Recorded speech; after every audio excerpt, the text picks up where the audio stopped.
Hey, what's up? It's Mike Morris. It is Tuesday, May 24th, 2011. My apologies for not getting out yesterday's video blog, but I got back to the house late and I still have really low lighting in this bedroom, so you would have seen basically nothing and just heard some voice. So, anyway, what I wanted to talk about today was living without fear. It's a new concept to me in some regards, something I'm kind of revisiting in others. But what I was getting at with it is the whole concept of living without fear has a lot to do with some things that might be controversial to some of you listening and watching right now. And that is getting into karma and things like that. What I want to talk about is the fact that, at least in my beliefs, and yours might disagree with this, but at least with what I'm getting at, is a lot of things in our lives are predetermined. And, we spend our lives worrying about fear of death and disease and things like that. And if it's in our cards to have that happen, it's in our cards to have that happen. Look at Lance Armstrong. He's a super healthy guy, ended up with cancer. He beat it and everything else like that, or at least I believe he did. I don't know. I don't really follow that sort of thing too much, but it could happen. Things can strike anyone anywhere. Michael J. Fox with his Parkinson's, for example. Just trying to think here.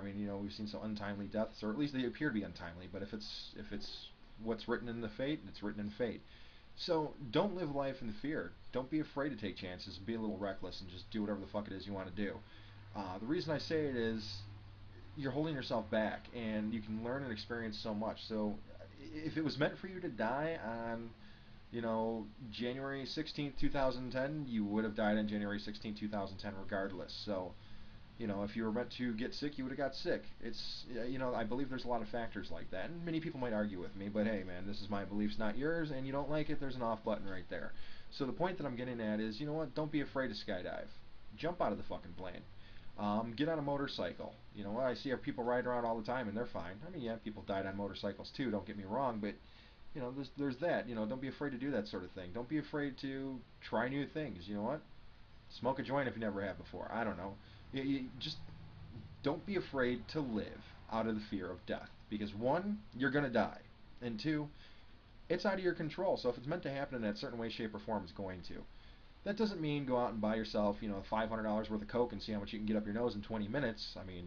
That doesn't mean be completely stupid, but don't be afraid to try something. Don't be, you want to ride a dirt bike, you always been, then go get on a damn dirt bike. Go give it a try. Go do it. You're afraid of flying. Get on an airplane. Go fly. Go shit. Fly one state over if it's baby steps for you or whatever. Or shit, get on a plane and go to Hawaii. Who cares? Just do it. Don't be afraid to take a chance. Don't be afraid to try and do something. Don't be afraid that you're going to die or fail in the end, because whatever's written in your cards is written in your cards, and that's what's going to happen. So just do it. Get out there and fucking live your life. You can sit in the box, you can sit there and you can sit and worry and stuff like that, or you can take some chances. And, I spent many years just so worried and so hung up on so many things I didn't take chances that I should have. Why? It's life, man. Go live it. So I want to leave you with that thought, and I'd like some feedback on that. Go live. My thing, I've always wanted to get a bike, so I'm gonna go get me a bike, and I'm gonna do it. Back when I was in high school, I wanted to be a true one percenter and just ride and party. Why not do it? So live life the way you want to live it the way that you intend to live it, and let fate and karma deal whatever it is they're gonna do. That doesn't mean go kill people. That doesn't mean do stupid stuff like that. But live your dreams, man. Live your dreams. And if it kills you doing it, you died living your dreams instead of a stupid old fuck inside of a nursing home.